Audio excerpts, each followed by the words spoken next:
fantastic. Hi, welcome to Help with Hannah and Calvin. I'm Calvin Reed. And I'm Hannah Jones, and we are answering your questions. This podcast is brought to you by Little India. This is a beloved local family-owned restaurant with 4 locations throughout the Denver area and a coffee shop. Some of my favorites on the menu include the chicken korma, tamarind margarita, and all the samosas. If you live in Colorado, you should make this place a regular stop. And if you're visiting our great city, be sure you don't miss Little India. Visit littleindiadenver.com to find a location near you. And thank you, Dude IDK Studios in Denver, where we are recording. Hi, Calvin. Hi, Hannah. How's it going? I'm having a great time. Me too. We were talking about how we're both feeling so much better than 2 weeks ago. Yeah. Like exquisitely better. Like I got my mojo back. Picture this, Calvin, 2 weeks ago. Hadn't sold a lot of tickets. Extremely scared that Portland was going to be empty. Extremely scared that Seattle was going to be hard to promote as well. Extremely scared that I couldn't chill out my Denver show, right? Just like so stressed because I was behind on everything. So I was pushing into when I should be promoting for other stuff and feeling like awful about myself, my body, just the most terrible time. Yeah. Flash forward to Portland, sold a bunch of tickets. You guys bought last minute, but I forgive you because you were such a great audience. Yay. You were literally such an audience. I got my bojo back at that show. Like it was, the room was exquisitely designed. So like I was upstairs and I was hearing BK crush and just really crush. And I was like, this is great. This is going to be a great show. I hope I crush too. I hope they don't get like tired or like at a certain point in the show. Because everybody's sets were running long because everyone was just doing so well. So I was like, I hope they don't get tired on me, but I hope I really crush too, and BK doesn't just like bury me. I get up, I crush too, and also like when you're standing on that side of the audience, it's a wall of sound coming at. It was just like it felt so electric and so murdery for so long, and I was fucking around a lot. I was so loose. Nice. And I was saying a lot of random shit, and it flowed. God, it was a moment of like divine inspiration. I was like, I feel incredible. Amazing. My closer was kind of weak, but that's okay. Everything else was fantastic. Thank you guys so much, Portland, for being an amazing show. Shout out Portland, but good for you. You need your mojo back. Miss Mojo, you need it back. Okay, word salad. Okay, go girl, give us nothing. No, there's a YouTube thing called Miss Mojo, and they do lists. They do top 10 lists, and I'm obsessed with them. Okay. Yeah, but that's neither here nor there. there. So I'm just a boomer in this moment. Yes, you are just a boomer. They're actually a very millennial like list. They're like an OG YouTube group, but nonetheless, have you heard of color palettes? Like if you're a spring, a winter. Yeah, I've been obsessed with that recently. It's been all over my TikTok. I spent a good month trying to figure out what color palette I was because I realized all of a sudden that my face is cool toned. Yeah. Because I realized that a cool toned bronzer actually doesn't look insane on me, and actually a cool toned contour really changes my fucking face shape. Okay. Holy shit. I found a Fenty cool toned contour for pale people, which they do not make light colored cool tone contours anywhere. Fenty's the only one who does. And God damn it, my face looks completely different. Like in pictures, I look so different than I used to in a good way. Like finding out like your right colors and what works for you is just so, it feels good. So then I was like, am I a winter? Because I have one gray sweater that looks really good on me. You're not a winter. So you can color type me? Well, they just all over TikTok, they were like, winters have to have dark eyes and dark hair. That has been like winter's got to have that. Oh my God, that's so like Slytherin, you know? It's like this is what they said. I don't know. That sounds to you, doesn't that sound kind of stupid? Yeah. Okay. Like it sounds kind of stupid. What I are wouldn't you? know. I don't know. So there's like a way that you can have AI. Like you just send a picture, and there's like I saved a TikTok, a couple of them for like ways to do it to where you can go and have AI tell you like what palette you probably are. Well, yeah, you can also like you can color pick in a photo of yourself, but it's like, okay, but all lighting looks so different. Which is true. And that's where I'm like, I don't want to like I can take a picture in front of a window, but then I can take a picture in front of another window and look completely different. The color is going to be all different. So what are you talking about? Like that's the thing. That's the problem I have, is that when people start talking about color palette, it's like it sounds so smart until bitches on TikTok start talking about it, and I'm like, oh God, you're dumb. Why do you all sound so dumb? Not me being like, that was the smartest thing I've ever heard. Okay, so But I think I'm warm to. I have warm tones in my skin. I'm very Yeah. pink, so I've always known that greens look okay, good but on then me. I heard that pink is cool. How it? See, then I don't. Then I'm lost. Exactly, then I'm right? lost. Truly. Because then I was like, wait, but then am I olive even? Because they made that one filter, but then the olive was just the most transparent, so it looked right on everybody. Okay, Yeah. I'm sorry. No, you're that good. I'm throwing a wrench in this. No, but I didn't know that pink was cool. So then, am I a winter? No, I'm not a winter. I wish I Well, was. because that was what was always tripping me up is that I never realized I needed a cool tone foundation and stuff because I was like, my face is so goddamn red. Red, fire, warm, right? Yeah. And then I went to Sephora I used drugstore makeup my entire life. I'm like, it's just as good as regular. Casually, my face also looked awful my entire life. So I was like, I wonder if I went and bought nice makeup, if it would like look good. And I went to Sephora and I was like, can you point out some like nice makeup? Just like the gold standard makeup that everybody likes that is nice. And I got a bunch of different products. I spent several $100s because I'm rich. And lo and behold, I look incredible. Night and day difference. It is all worth your money. Did you know that? It is actually, there is a reason it costs more, and it's because it's better. Some of it is I went through. I love makeup videos on YouTube. Mm-hmm. I wear none, but I can watch people rate them all day. And I just think it's so interesting. And people will say that like some of the drugstore brands are good, but you have to get really specific with like what product you want. Like the e.l.f. eyeliner is apparently really good, and you don't have to go expensive for that. Eyeliner and lip products are just kind of like a color and a formulation. Yeah. But complexion products are the most tough to nail. Like foundation, I feel like it's worth it to get a more expensive foundation. I was like, my foundation always looks good for like 2 minutes and then it looks insane. And she's like, oh yeah, what if you tried setting powder? And I immediately flashed back to me as like a 13-year-old being like, you don't need setting powder actually. What does setting powder even do? What? And then I use setting powder and I'm like, it sets the makeup. It really does. Yeah, the theater kid in me knew about setting powder. Unfortunately, I learned about that one when I was like 14. Because I use like a CoverGirl where you like rub the little cotton pad on it, and then it's like cakey and it feels awful and dry. Yeah. But a Laura Mercier setting powder does wonders. You can barely feel it on you. I use the same kind the drag queens use because theater. I use Ben Nye, which is thick. So I was expecting my makeup to be thick. I've never worn like a daytime makeup look, so I truly don't know what that feeling is. But one day, maybe, I don't know. My makeup lasts all day now. Just like the girls said it would when they told me about those products on the videos. And I always just assumed I was being scammed. My entire life, I have just assumed I was being scammed in everything. And then every time I experience a rich people thing, I'm like, it really is better. It's just like they said it would be. Yeah. They were being honest about pretty much everything. I'm trying to think about something that's like not it. I got Gucci slides because I got Gucci slides when everybody was like, do you remember that? Like in 2018, everybody was getting Gucci slides. Well, I got some too. And I like got horrible blisters in my feet from them, actually. And I will say Doc Martens were another experience where I shelled out for Doc Martens and then was like, the hype is insane. These don't last that long. They feel horrifying. By the time they're broken in, guess what? They're worn out.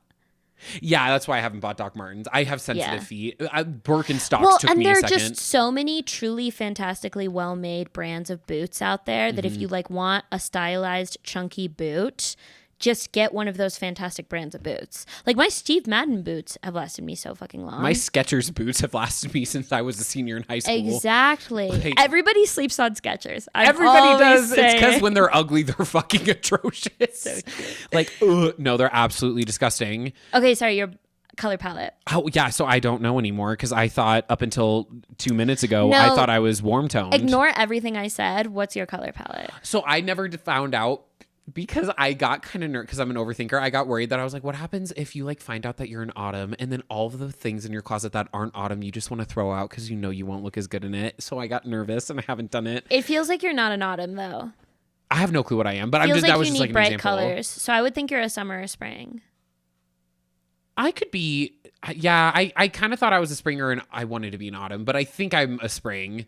But I will I'll have AI do it for me. Or maybe, one day if somebody wants to pay for me to go to a professional, I'll go to a professional. The TikToks I watch is literally just a woman showing colors. Yeah, I will not go to a professional because those TikToks of the like woman in Korea who looks so fucking beautiful that you're like, of course everything she says is correct. Look at her skin, Yeah. And then she's like flipping a gold and silver thing on you and she's like, see how this one looks better? And it's like, no. I can't tell the difference either, especially with metallics. I'm like, it's it's silver. Yeah.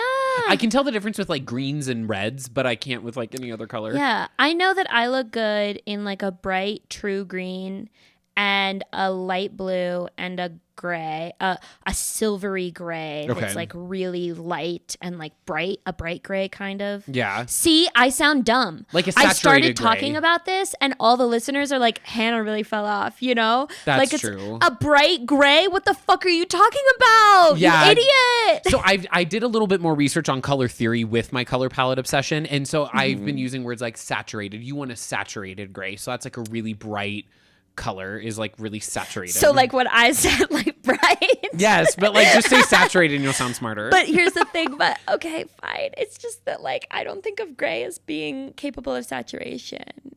You know? Because like when you increase the saturation on a photo, the only things that don't change are the gray, white, and black. Yeah. Because if you decrease it, it goes down to grayscale. So like No, you're right. But there's like deeper shades of gray that exist. right, but I'm not talking about deep. Okay. You're And so talking about again, bright, I yeah. feel like people are tuning out. Yeah, you're right. Okay, so anyways, you went on a mid-afternoon bowling date. So what Okay, happened there? Literally, so I came here from mid-afternoon bowling date. Oh my gosh. And Calvin, when I tell you I got my mojo back. Okay. I'm so happy for you. Cutie. Ew. We know it's a man because it was a bowling date. You're Here's not the doing thing. that with a lesbian. Yeah. Well, no, that seems like a gay thing to do. But it was with a man. Yeah. Mid-afternoon bowling date, which if you're ever thinking about like, should I go sober? Absolutely. You too could someday have the good fortune to go on a mid-afternoon bowling date, a 2:30 p.m. on a Tuesday bowling date. We were sat right next to, the lane beside us was a family, and I kept bowling and then saying fuck and then covering my mouth because the two little kids. That's fun though. Yeah, it was fun. It was super cute and like easy to talk to. Great. We were like play competitive. It was a great date. He was an EMD who is gonna be a firefighter, which means that I am getting in at the ground floor of a firefighter. I just got I chills am for you. early investing in a firefighter. No, I meant it. I got chills for you. That's stunning. I mean, I have no idea. I have no idea if there's long-term potential there. It was But just something. It was a fun couple of hours. I like to keep a first date super short. It's like, can I stand to be around you? Yep. And if the answer is no, let's not pretend. But he's like tatted up, septum Lucky. piercing, Yeah. full everywhere tattooed. I love that. Gonna be a firefighter. A tattooed Can you believe it? firefighter. God Hit me said- with your car, dude. God said her ticket sales were slow. I'm giving her a firefighter. Like she doesn't know, but something's coming. And I got rejected. I had an experience. I didn't get rejected. I had an experience that felt in my own brain like rejection recently. Mm-hmm. And so to go from that to a firefighter. is quite impressive. So it's like the ultimate revenge. No, it is. And good for you. Thank God that didn't happen because now I have a firefighter. Now I you mean, have a firefighter. have is a strong word. True. Maybe in 2 days he's like, bye. He could very easily ghost me from here. And it's happened to the best of us. No, that good for you. The bowling date, the bowling is where I'm like a little bit like, Do you not like bowling? I mean, it's fine. It just seems like a lot of Yeah. money for what you're getting. Well, I didn't pay, girl. Okay, you're right. Okay, actually, no, you're right. That's super valid. No, if I was Yeah. paying, we would be going for coffee, to be clear. No, I was like, I'm like coffee. I'd even rather No, do men are putt-putt. really ready to risk. Because here's the thing. I believe in like trading and going ultimately like over the long term, if you're going on many dates, 50-50. It will even out to 50-50. But what I think that men do that I find interesting is that men will invite you out to do something expensive before they know if you're even like attractive. Yeah, It's like I could show up and not be attracted to you. Like, no, I'm not saying you don't look like your photos. I just like the vibe could be wrong and you could be yucky. Yeah. You know, I'm not going to show up and like have already been down to spend like a certain amount of money. I think that's very brave that men do that. I think it's I very agree. cool. I cannot believe some men like invite women on like expensive dinner dates. Wild to me. What if you show up and she's like annoying as fuck, you know? yeah. If I'm recommending the restaurant, we're not going somewhere expensive, just in case I might have to pay. Because the gay, I don't know. We don't come up with a rule. I'll pay for an expensive restaurant date once we like fucking know each other. Once I know that you're worth steak, I'll pay for steak. Exactly. But I'm not going to pay for steak for a series of pictures and text prompts on Hinge. And at least 2 of the answers you gave probably had poor grammar or misspelling. Like, I cannot justify spending money, No, like I a think lot his of answers money. were cool. Oh, good. Okay. Well, that's not all of us. So you and I both are aware of this. We both like oversized clothing. Yeah. It's just our thing. Like I think we mentioned this, but a true perfect outfit for me is like an oversized hoodie in the shortest shorts I own. Yeah, same. Like that's it. Like that's my ideal hoodie. I just love it so much. I'm wearing like something oversized right now. It just makes me feel like Ariana Grande. I love it so much. Like just make me feel petite. I'm just like, oh no, eternal sunshine. Ah, like I love it so much. Like I truly think I would have thrived in biblical times because all they wore were like oversized shirts. That was it. It was a robe with an oversized shirt with a cute little scarf. So true. So many gays are saying the same thing, that they would have thrived in biblical times. Not only survive, thrive. I would have been the fashion expert because they don't need to wear a belt. No, you just slash it on. You put on your Birkenstocks, your little moment, you're good to go. I also would have thrived in biblical times because as a woman, I did not feel tempted to have sex as a teen because no one wanted to have sex with me. So I think I would have been safe from the slut shaming. Yeah, no, 100%. And enough of it at least. Yeah. Yeah, I mean, and as a gay man, obviously they would have shamed me as an adult, but by then I would have been a hag. You expect hags to have sex. I don't know. I think if you were in the biblical times, I think you could have gotten a really nice like Pharisee or like farm owner or something. Well, let's be super clear. In biblical times, I would be way up north where the Vikings That's true. Where the Vikings were basically still Neanderthals. Okay. So you would have been part of a nice pillaged town. Maybe a nice there's Viking would have no taken way that I am surviving in the Fertile Crescent with these fucking freckles. Absolutely the fuck not. I said I was pale on this date, and he was like, "But what, you glow in the dark, pale." like he didn't even pull punches. No one can be like, "Oh no, you're not that pale." It's like, no, you're really fucking pale, and it's scaring me. And I know people paler than you. That's what's insane. Like you're No, to you me, don't. I very much do. I know some truly pale people. Do I? I'm from Centennial. I know pale white. I know that. I know You know the some- palest white people. Like I'm like, truly, did you come from Antarctica to be here today in Colorado? Like, have you ever seen the sun? No. Insane. Yeah. I didn't think I was that pale though, but then I took a stage makeup class. There's an albino woman on TikTok who's African American. And I was like, I feel like she's tanner than me. If it's who I'm thinking of, I do think she is tanner than me. I do think that. I do think she might. If she's, because I think I know what woman you're talking about. I don't think there are quite a few albino African American women on TikTok. I don't think that's like a popular. Gotta be the same amount as there are regular albino people. I don't know. Is this offensive? No, I don't think so. Because we're just talking about the genetic consistency of being albino. It's kind of like there's like 1% of the world is intersex, which is mind blowing to me. 1% in the world. 1%. Okay, I was like, I don't think it's 1%, because I think I've seen them on TikTok, and God, that must be a lonely life. No, I was gonna say 1%, yes, which is a lot of people. That's like 700,000 or something. No, that's 99 million. In the world, that's so literally much 99 million. 700,000. Yeah. 99 million people? Because the world is 7 billion people, that's so 1%. multiple New York cities. Yeah. If 99% of the world thought you were ugly, millions of people still find you attractive. Isn't that kind of cool? Wait, what? Because if 99% of the world thinks you're ugly, that means millions of people still think you're attractive. Like that 1%'s a big ass number. Sure. I don't think 1% of the world thinks I'm attractive. I would say more than 1% of the world thinks we're hot. We're hot. That's Thank different. you so much, Calvin. Yeah, That's really sweet of you. I would say like a solid 10% of the world. No, I'm just kidding. 990 million people. Yeah, like 99 million people. I'm going to do the math real quick, but I really do truly think so. 99 million. That's 99 million divided by 7. It's just pressing 0 a lot, I feel so. That's 700 million. Oh, it's 10%? Yeah, it is. I can't type in billion on my phone, unfortunately. We don't have the scientific. My phone can literally give me porn whenever I want, but I cannot type to a billion on the calculator is what apparently is what's most important. We have to have limits, Calvin. Yeah, that's the limit. Whatever. Imagine what it would do to your brain to be seeing billions everywhere. It turned me into Jeff Bezos. Okay, you ready to get into questions? Let's get into questions. Before we do, I have shows coming up. Seattle's sold out. No, I think there's a couple tickets left. Hey. It's basically no, it's sold out actually. I forgot because BK's friend's wife can't come. His friend got a ticket, but not his wife.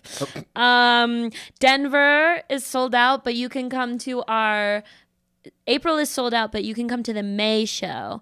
May tickets are already on sale. Get them now. I don't care. I'm in demand. What can I say? Oh my gosh. And then North Carolina, ideally, March 26th, I'll have a link up for you, but I think by the time this podcast goes out. So if you're in the Triangle area, May 26th for North Carolina.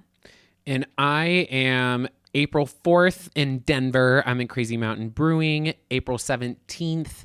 I'm at X Bar. Very excited for that one. I fucking love performing at X Bar. And then April 25th, I'm at Franco's Bar.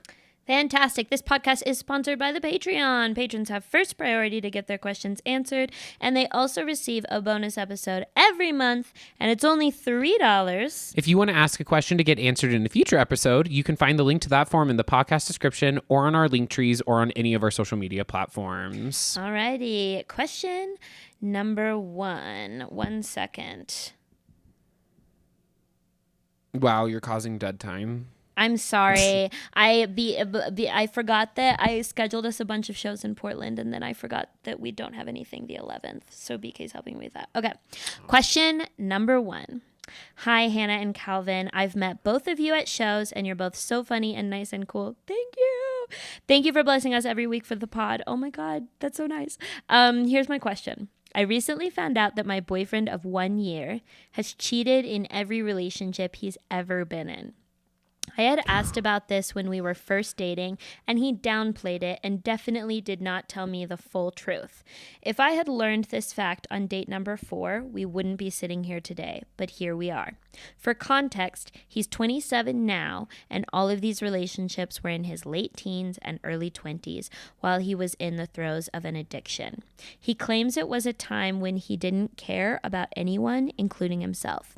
He is now 2 years sober and took a 3-year break from seriously dating before we met. He claims that he did a lot of therapy to become the person he is today. This is true, and rehab is like therapy boot camp. I have no reason not to trust him and how he has shown up in our relationship other than this tidbit from his past.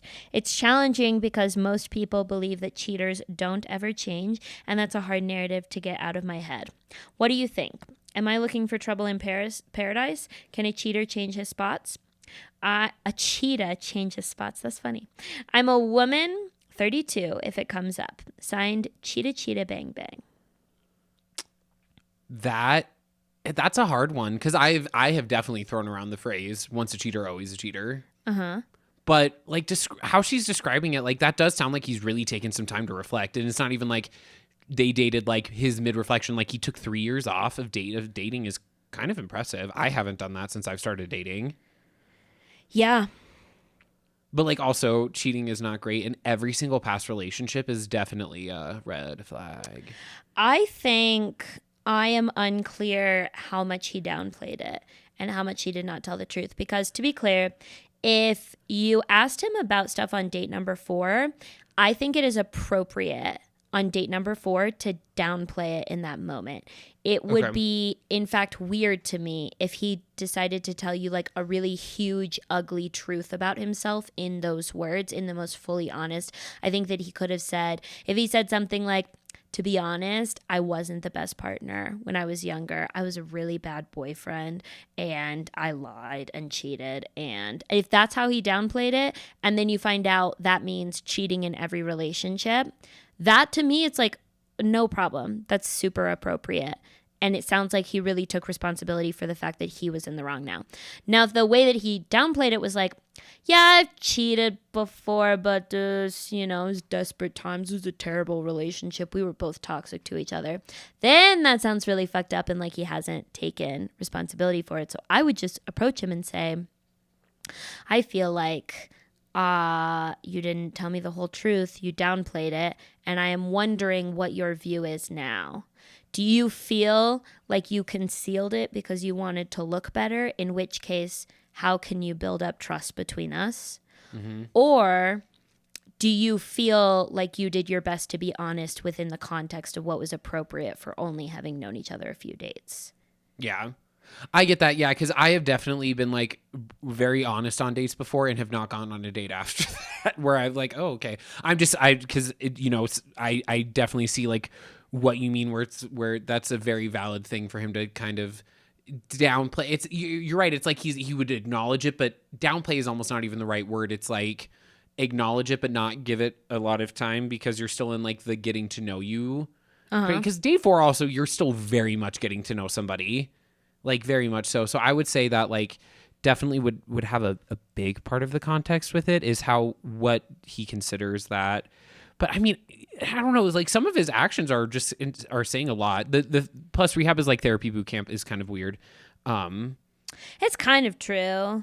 I guess it depends on what you're going to therapy or not therapy for rehab for. Because I feel like drug rehab is very different than like mental health rehab. So true. Because like mental health rehab, yeah, it's like a weekend long therapy retreat that you were forced to go on.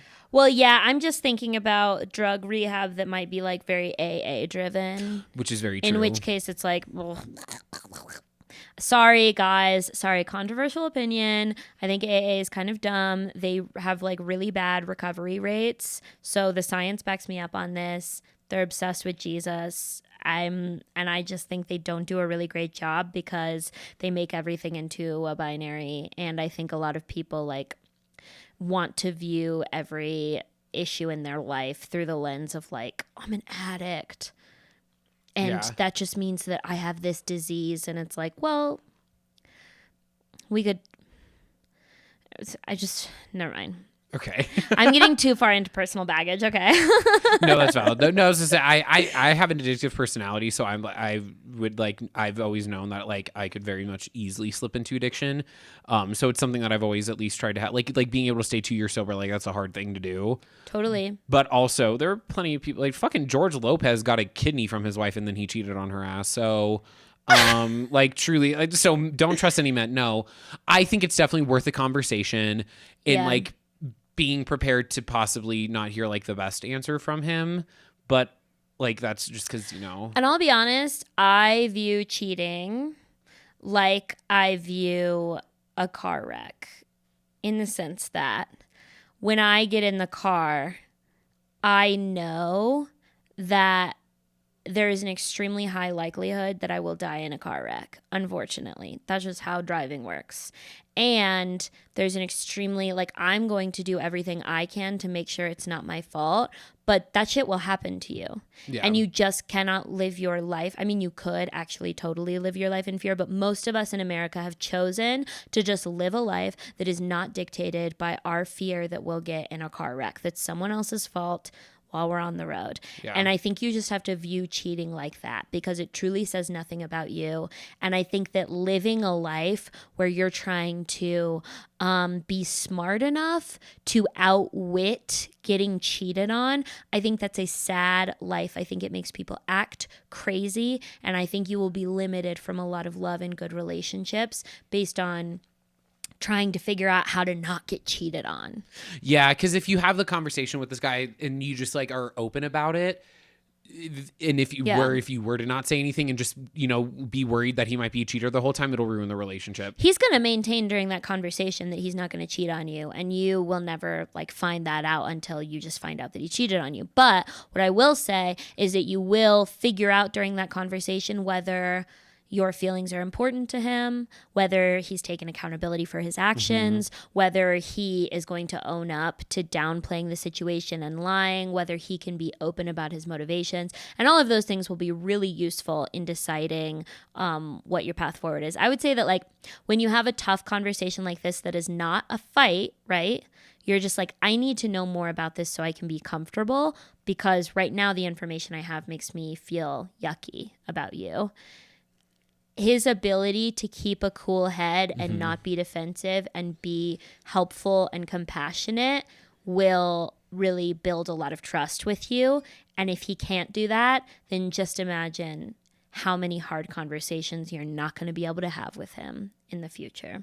Yeah, that's a great way to look at it. And also seeing, like, I really like see how he talks about the past girls, because if he's really able to be like, yeah, I like seriously fucked up, is going to be a big difference than, yeah, I mean, it wasn't great, but she was a bitch. Then instantly you know that, like, there's like been no growth there. So definitely seeing 100%. Like how he specifically talks about the past girls. 100%. Yeah. And I think that, like, I'm so wary of, like, dudes who cannot differentiate between, like, a hard conversation and a fight. That's so important. So if the vibes of every time you bring up something tough is that it turns into a fight, then you are slowly not going to be able to bring up tough things. And then you're just going to become this person who's ignoring everything. And the longer you go without bringing up tough things, the more that they build up, and then like, it's just not good. Yeah. But can a cheater change his spots? Absolutely. I kind of think that they can. Yeah. But I also have never been cheated on. So it's so easy for me to talk about, like, don't move through the world with the trauma of, like, what if I get cheated on? Just know that if it happens, it's not your fault. And it could happen to any of us, you know? Yeah, I also have not been cheated on, so not totally. I mean, I've been friends with quite a few people, but I have friends. No, but they all, and I've helped them through getting cheated on. I'm not, like, on a gut level, I'm not very scared of getting cheated on, because to me, I'm terrified. What is shitty about cheating is, like, you were too scared to break up with me. Like, you didn't love me enough to just leave. You could have given me a phone call. You could have been a shitty dude to just, like, give me a phone call and say, we're breaking up. It could have been like you were making your first thrust, and in that moment you could have been like, we're breaking up, and you would have been out of it. You would have not cheated on me, and that would have been so easy to do. Yeah, no, I'm scared of it. It's the last friend I had get cheated on. She called me wailing, and I was like, that is such a unique experience. And for me, it was a lot. No, but, like, for her, I mean, I also just, I've helped her through it, and it was just like, it's a lot. Like, it's just so, just to even have to, like, hear about what was going on alone was, like, hard, much less even living through it. So I am scared of that, but I also am scared of change. And that would be change that I wouldn't have wanted. So it fits the bill. Okay, next question. Next question. I, 27 male, have been dating my girlfriend, 24 female, for 8 months now, and I love her very much. Cute. One very minor downside of our relationship is that she refuses to go down on me. We do everything else sexually, and I'm more than enthusiastic about going down on her, but when I've brought it up before in the past, she says it's too gross. The last thing I want to do is pressure her or make her feel bad for not doing it. Is there anything I can say in a respectful way to articulate my desire on this, or should I just accept that my future isn't going to have any blowjobs in it? Signed, a horny Denver guy. Thanks for subscribing to the Patreon, a horny Denver guy. A few different thoughts here. Yeah, I want to hear all of yours before mine. My first thought is, like, she's 24, you're 27, and I think this is one of the weird things where, like, I don't think a 3-year gap is anything, but I think specifically being 24 is, like, you're just kind of really young. And so if you're a 27-year-old and you're dating a 24-year-old, I think that par for the course is that there's going to be some dumb sex things. And I think that, like I would not expect, I would expect to get at that answer from a bunch of 24-year-old dudes. Probably don't go down on women. I mean, probably not now because everyone's Gen Z and dudes are, like, obsessed with being obsessed with eating pussy. I'm trying to write a bit about this. I do not understand how in the past 5 years our culture has done a 180 on eating pussy, and now all of a sudden every guy I meet, I feel like it's like, hey, can I get a black coffee? I love eating pussy. It's, hi, nice to meet you. My name's Hannah. I love eating pussy. Okay. No, that is something that I do think you should experiment, like, on. They are going back on so many decades of men hating to eat pussy, but it's just like, God, men stop overcorrecting challenge. Okay. We can't expect them to not. It's like, oh, you don't want us to be breadwinners? I guess we'll just all stop going to college. It's like, no, literally, men find a balance. I promise we can't be breadwinners. Fine, we will be the laziest I want you pieces of shit. to occasionally eat a pussy, but like men are going for the pussy. They are. I swear to God, the second that you get alone in a bedroom with a man, he is ripping your pants off and grabbing your knees, just like immediately eating pussy. And I don't understand it. It's not my favorite thing. And they're probably going to do that with like the dry sass tongue that has never once actually done a good job. I mean, they do a fine job. Oh, well, that's good. I think it just like for me, oral is like a little weird. I don't know. It's just weird having them gone for that long. You know, it's like 10 or so. And I don't know why they want to do it for so long. I think it should be held for as long as any other sexual position is held. But I don't think it should be like a thing that you do to completion. It's not like a blowjob where it's like, get her done, you know? I think eating pussy is a thing you do a little bit at a time and you should go back. That's how, well, as a gay guy, that's how I like sucking dick. They always want to do it to completion. And it's like, okay, so like, that just means you've kind of like left. Like all I can see from above is like, you know, the top of your head, your little cowlick in the back. Like that's all it feels like you're gone. It feels like you're gone and I just got weirdly bad at masturbating. That is so funny. Yeah, that is completely different for me. Because if I like that, this is so out of my realm of practice. Because if I was in his shoes and my partner didn't want to go down on me, I'd be like, why are we here? Because we can only do so much. Like, and I will not, like, that's like a thing, but that's queer relationship is different than straight relationship in that way. When you're getting your dick sucked, you can still see like this whole portion of my face, right? You can still make eye contact. Whereas I've never thought about that. Guys, I swear to God, men these days are like motorboating labia. And they're always looking down like they got a really like Jedi mind. They do have to focus, and it's like no, like make a performance, make it something that I can, you know, just like be with me. Yeah. Anyway, that's why I don't like it. No, that makes so much sense. Yeah, and sometimes eye contact's not my favorite thing, but then I'm also just like, someone's like vibing with me. Because I have girlfriends that will be like, I don't love sucking dick, and then they give it, you know, a year, and then they're always fine with it. Yeah. So it's like part of it's also like I don't know. To me, it's hard because it's like I understand that like there's no pressure, but it's also like if you're planning on being with somebody long term, then there is some stuff that I'm gonna have to suck up. That like if they really like it and it's not my favorite thing, if I want to be with them long term, every once in a while I will suck it up and like do it for them because I love them as a person. So also I feel like long term, like some compromise is gonna be made. Like if I have a partner that loves getting their ass eaten and I don't want to do that all the time, every once in a while because they're my long term partner, I will suck it up and do it. But it might not be like, for example, like that might not be my favorite thing, but I would do it. Like if for the long term, I'm like still willing to compromise on that.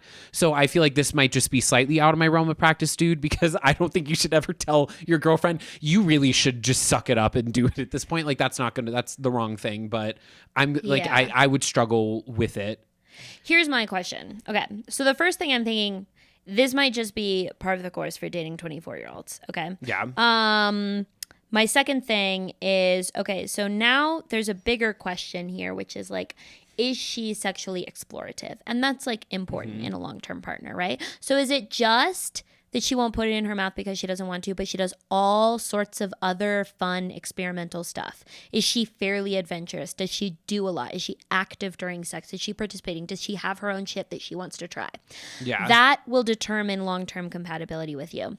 If she is laying there and not super active and participating, and also additionally doesn't want to suck your dick, and then also additionally maybe doesn't want to like touch it that much, and she's kind of like, oh, I don't know, put that in a disembodied part of you and this disembodied part of me, that sounds like a bad sexual relationship. Yeah.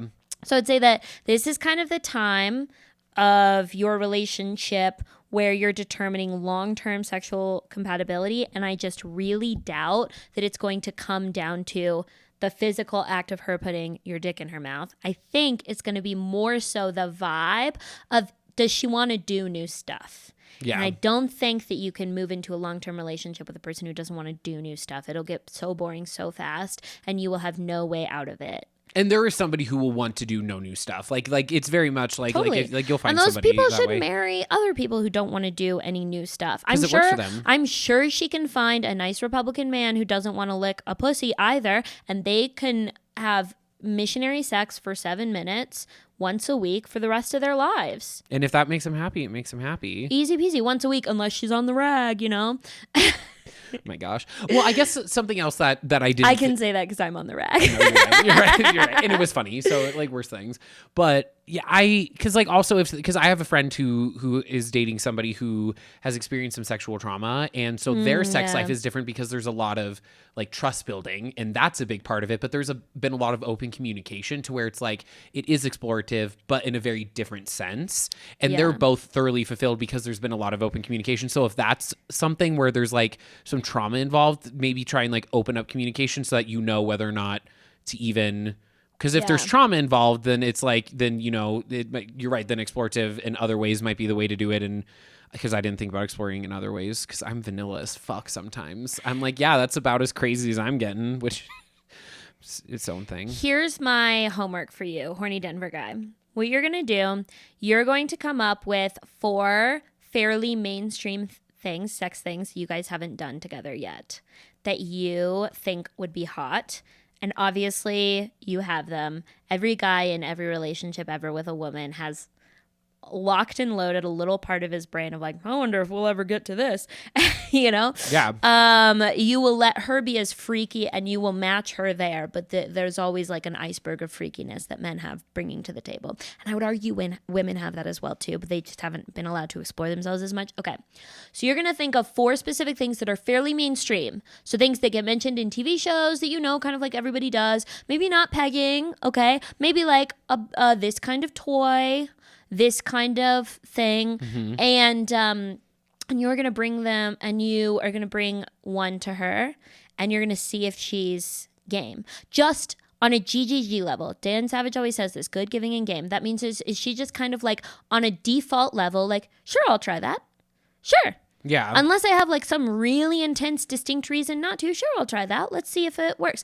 And you're going to see, and if she's game for that, then you're going to bring the next one out. And if she's game for that, you're going to bring the next one out. And if she's game for all 4 of those, then I think at that point you can safely assume that she has one random thing she doesn't like to do, and it's put your dick in her mouth. And I think if I were a dude, I would say, that's fine with me. There are so many different, especially if you are willing to explore, there are if I have so a many great different things. sexual partner and she's down to try fucking anything, who cares if there's one discrete thing she won't do, okay? Yeah. And I think as she gets older, she will probably maybe, but I don't think that you should be with her like banking on that in the future. If she says no to each one of them, then you will know for sure that she is not a sexually explorative person, or maybe she will be someday, but she's not ready right now. And you guys are on 2 different wavelengths, and it's not a long-term compatible relationship. And one other thing before we go on to the next question, because it just came into my mind, and I'm just like, make sure you clean your dick, sir. Because what happens is she's just being really, really nice, and you've got the grodiest ass dick that nobody be wanting to suck. Also, do some. You know it's serious when Calvin brings out the AAVE. like oh my gosh, whoopsie, shit, no, call me out. Damn, but like just saying, like it is something to reflect on, because because also as a 27-year-old man, you might have some gross dick. That's like you might not be taking care of yourself. Literally so true, because I forgot you're Denver. You're probably coming home from the climbing gym and peeling back your foreskin, and there's like 3 days of climbing sweat. Yeah, so do some self-reflection. Yeah. Find some sex things. Are you cleaned and are you groomed? And oh my God, when it comes to grooming, don't trim it all off. Don't take a ball trimmer to the entire area. Just use scissors and just make sure that the long bits aren't coming up too far. Especially if you have a hairy chest and you shave it all, girl, what the fuck are you doing? Please do not shave it all. Please don't. When it's prickly down there, it looks insane. I hate it. Insane. I hate a prickly trimmed. I'm like, you're trying too hard. There's a difference between not smelling like somebody died and looking like a prickly, weird ass fruit. Stop overcompensating challenge 2024. Figure it out. I am begging you. Go down on girls for a normal amount of time. 2 not minutes. that long. Don't be obsessed with it. Like it just as much as every girl likes giving a blowjob, which is, it's fine. You give it to get it. You don't really. Very few people. There are genuinely some people who are like really turned on by it. There's some girls who really love giving blowjobs. Whatever. You guys be your freaky selves. But like for the most part, I think a lot of men are just pretending because they're like, I just want to be a good guy. And it's like, I promise you, eating pussy is not a moral issue. You're a good guy. I think every man just wants me to grab their cheeks and say, you're a good guy. And if that's what it takes, I'm doing this to the camera. You're a good guy. You're a good guy. Stop worrying about it. Okay. Unless you're not. Unless you're not, then like. And you know what? So true, Calvin. Because there are going to be quite a few that message wasn't meant for you. You're actually an asshole. Of men that actually, hang on. If you're not, kill yourself. I knew you were going to say that. I was like, who's going to make the joke first? Okay. It was you. Okay, great. Anyways. Next question is mine. Okay. No, it's not mine. It's just mine to read. I did not ghostwrite this question. I promise. It would be okay. How important is it to have a partner that shares your interests? I'm in the dating scene right now, and I like to be very open about a lot of the nerd stuff I'm into. I'm a pretty outgoing and sociable guy, but underneath the surface, I'm very much into games, anime, D&D, and more. It's not the only aspect of myself because I have plenty of other non-nerdy interests, and I only talk about it if the topic comes up organically. But it is very important to me. They influence the way I grew up, and they just make me really happy. I know we shouldn't expect everything from our partner because that's what friends are for, but I don't know if it's something I should be seeking in a girlfriend aside from good morals, character, and views. Basically, how do I not scare the hoes with my nerd shit? Signed, Friendly Night Elf. Thanks for subscribing to the Patreon, Friendly Night Elf. Every guy I have been with that has been with D&D, that has been one of their best qualities. Like, there are so many other things that are going to make girls not like you than that. Yeah, girls love guys who are into nerdy shit. Guys who are into nerdy shit don't cheat because they have no game. They don't cheat. The game is a tabletop game 100% of the time. And Ticket to ride me. I'm sorry, I have to go kill myself for saying that. I was about to say, I was just going to let it go. Calvin, why did you not call me on that? Why do you not? Is there some sort of like weird power differential here where you can't hold me accountable? Because I need accountability from I was you. just going to let it go by and let you think about it later. You were going to let me stay up all night tonight. Yeah, I'm really bad about calling stuff out in the moment because, like, I don't think like that. But I was just going to be like, I was like an E-news correspondent from 2004. Ticket to ride me. No, it's like an old timey, like in the 20s, a newspaper. Ticket to ride me. That is how I viewed it. And I literally, my thought was, that didn't land. I'm not going to let her sit in it. Let's just move on. So you decided to bring it back up. So that one's on you. So I can't trust you anymore. I've eroded. It's okay. Next time if I remember it, I'll do it. I don't think nerd stuff will ever be a turnoff, but most women are not into that nerd shit. You go to gatherings for that nerd shit, it's mostly men, right? So you have to decide whether it's more important to you. Like if you're casting that narrow of a net, do you think that you are going to pull up some fish, you know? You want to be strategic about the net that you're casting. So if you're having trouble finding people you're compatible enough with, figure out what you want to compromise on. I would say that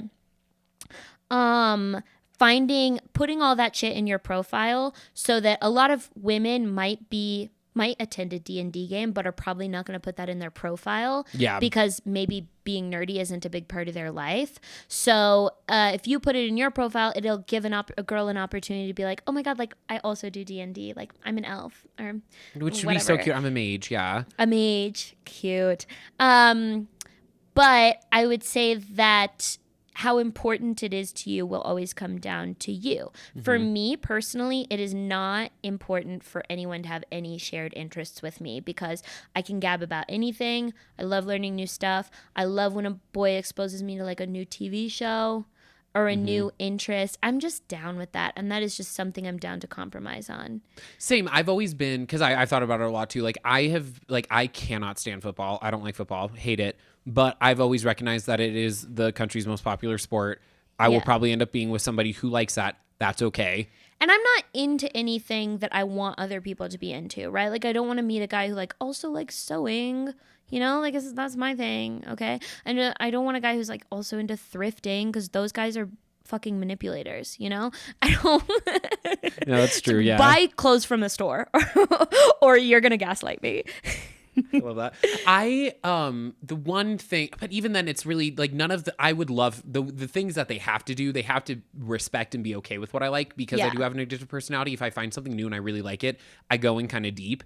Like that's just who I am. But like things with like comedy, for example, you gotta kind of be okay with my life passion. Like you don't have to like it, but you have to like respect the fact that I will talk about it a lot, because it is kind of my life passion. Yeah. Sorry about that. You have to think I'm funny and be normal into comedy. They will think I'm funny. What? First date. I got that Hinge message from that guy who didn't think I was funny. Oh my gosh. I'm really funny. My guy who told me, right? Yeah, the Italian. No, my guy, he wasn't Italian. He was the North Tower guy, you know. He called me sexy. He seemed Italian because he was obnoxious. No, he was ginger, actually. But anyways. Ginger? Ginger. Oh. My diction has not been great today. Ginger. Ginger. Anyways. But no, yeah, no, seriously, like Dean, it's honestly like liking that stuff too. It also it's always been a green flag when I see that for guys, because I'm like, oh, you like things that aren't your partner, probably, because I've known one couple, and they didn't last, that like had a mutual like of D&D, and they like would play games together. I've only known one couple that did that, and they didn't even last. So like it's very like, to me it's good, because it's like, oh great, he has something else that he likes. So when I go do comedy, I don't feel bad, because I know you're gonna do your own thing. And out of all the interests, they are some of the least toxically masculine, you know? Like if his interests were like guns, football and drinking with the boys and guns, then it's like, okay, well, that's a Republican. How did you show up here? I thought I had my filter set. No, literally. Yeah. Like there are so many other things I'd rather not hear than hear about like nerdy stuff. To me, it's adorable. I've always found it to not only be like something I don't mind, I think it's a green flag. I do understand that like not everybody feels that way. I have never met someone who is so adamantly against it that it's like something that they would instantly be not okay with. Like it's always something that I think guys are harder on themselves about, when like you should be harder on the fact that you're a man, not that you're a man who likes D&D. Yeah. So I would say that your deal breakers are totally up to you, but they narrow your net a lot. And like, I know everyone thinks that like women get infinite attention, but it's like, even we have to be strategic about our deal breakers, right? So like my deal breaker is pretty much like politics and morals. Politics on a moral level. I don't give a fuck how a guy wants to solve the housing crisis, but if he's like hates homeless people, that's going to be a problem, you know? Yeah. So politics and morals is my deal breaker. I can't afford any other deal breakers. I don't have the money, you know? Yeah. So pretty much anything else I don't care about. I'm not a height girly. I'm not a, you know? So you have to decide what your deal breakers are, but I would say that would be a tough one. Girls who are into anime, D&D, and nerdy shit, that is really going to narrow down your thing. So I would say it would have to be really important to you for you to want to make that your deal breaker. But nothing needs to be your deal breaker. From an external perspective, I don't give a shit about shared interests. I don't think I've ever had a shared interest with a person that I've been with. It's cool if you do, but I do think that there are like significantly worse things in the world than you. I think you really have the right idea where it's like you want to have someone that you agree with on character, morals, and views. The interests that get to those morals and views can be different. Maybe you'll find a new interest you like. It's fun, make people learn. Like that's great. Yeah. Prevent competition, all the good stuff. Fantastic. We got to wrap it up there. Let's wrap it up. Thank you so much for joining us on today's episode. This was a funny one, I feel This was a really funny Until episode. I said the Ticket to Ride thing. And then I kind of ruined the vibe. But thank you guys so much for tuning in. Please ask us questions. We love getting questions about anything in the whole world. You can find the link to do so in the podcast description or on any of our link trees. You can subscribe to our Patreon at patreon.com/HannahJonesCool. That is a shared Patreon for the podcast. And you will get bonus episodes every month. My name is Hannah. My name is Calvin. Thanks. Have a good one. Goodbye. Bye.